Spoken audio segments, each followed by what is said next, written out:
Yo, I know it's been a while. Life gets busy, things get busy, and little side projects like this certainly get pushed not only to the back burner, but right off the end of the stove onto the floor.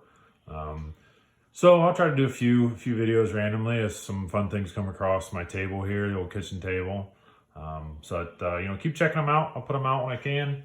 By all means, thanks for watching and tuning in on this one. So as the thumbnail said, this is just a comparison between primarily just the locking mechanism. We're all very familiar with the access lock that Bugout puts out.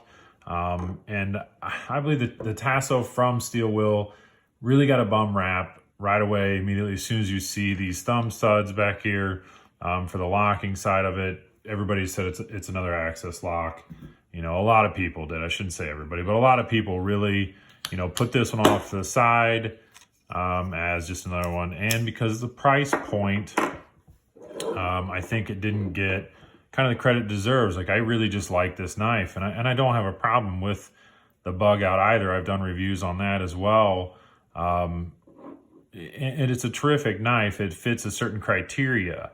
But just going off of the locking mechanism, I think that the SteelWill deserves a little more credit. I mean, it is a good, solid lock, and just as fidget friendly. Easily you can just flick it out, as you can see. You can even, if I can do it on camera, but just pull the lock back itself. I mean, the whole thing just swings. It's a fantastic design that I wish I could say the guy's name, but it's a deep Russian name, and I would give him the proper credit, but I don't want to butcher it. There you can see I just failed twice trying to open it, but you get your thumb in there just right, and it doesn't have to be anything crazy. I'm not saying you got to really lock it in there. They have plenty of room up and around there, but it's a very fluid knife, just as much as this.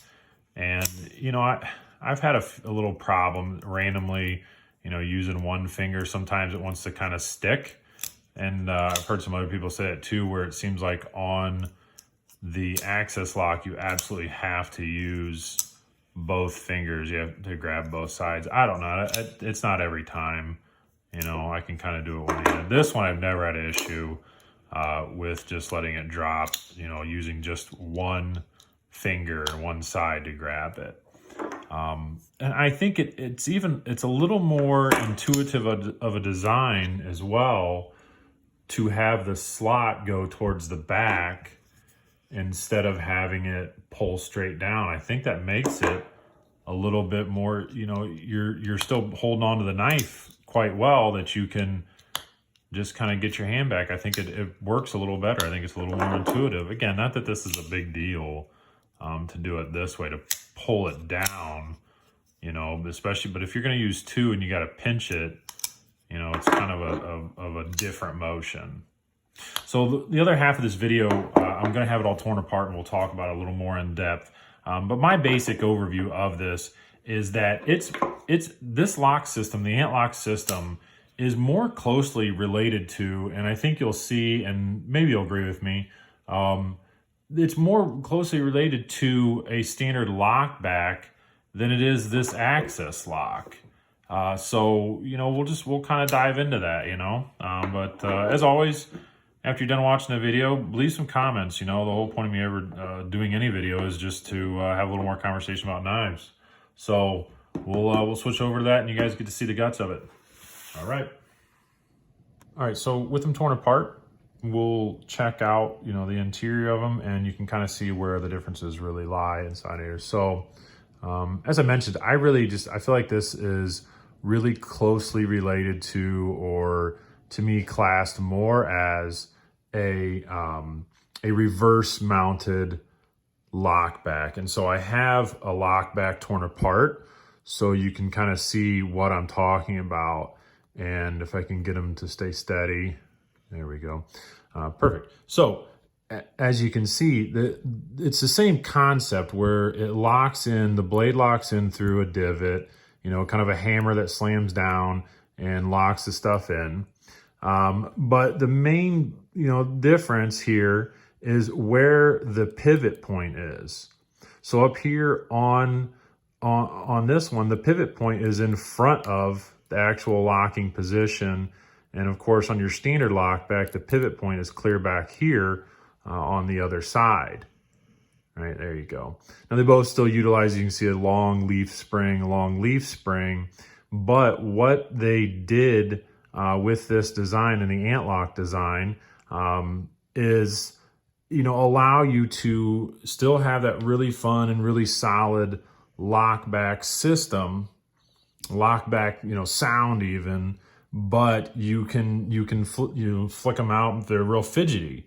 And I think that's just a really cool concept. If you've never seen the inside of, the access lock, then there it is as well, So, I mean, the Omega springs, you watch videos enough. There's tons of videos about how to replace those, take them apart, and deal with them. And, so maybe that's something you think about, that you're not going to have that issue.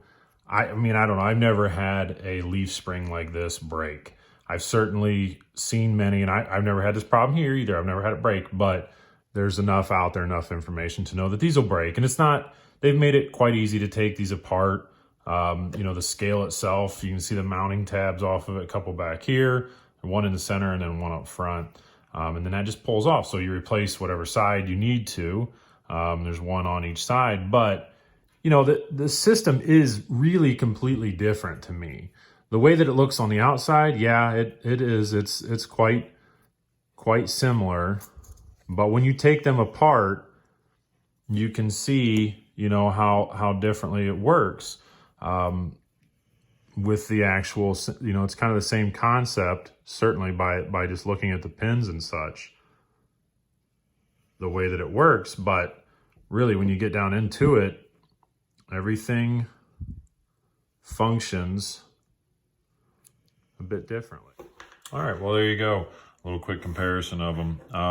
So like I said, these are definitely just built for different purposes, I think this is definitely a little bit heavier user, more of a outdoors type of a knife.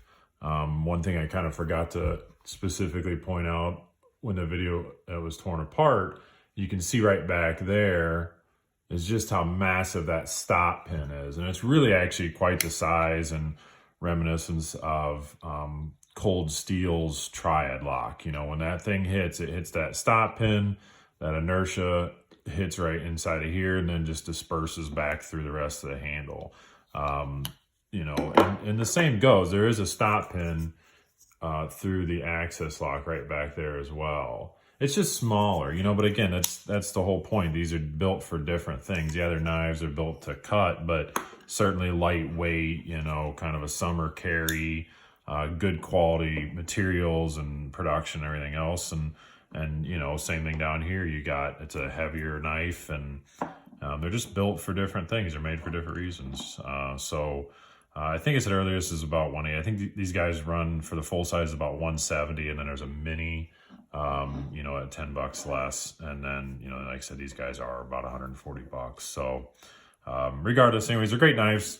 I just like to kind of give this a little bit more credit that it's not, I don't really view it as a knockoff of the access lock. I think it's its own creation. And again, like I said, to me, it's more closely related to a back lock, and even a little bit of that triad lock with that big stop pin. So it's a great design. But anyways, all right, guys, there you go. That's enough talking for now. By all means, it's getting cold here in Ohio, but, there's still a lot of beautiful things out there. Just, take your mind off of Corona for a little while. I don't know, look outside or play games or something like that. Go sharpen some knives or something. All right, take care, everybody.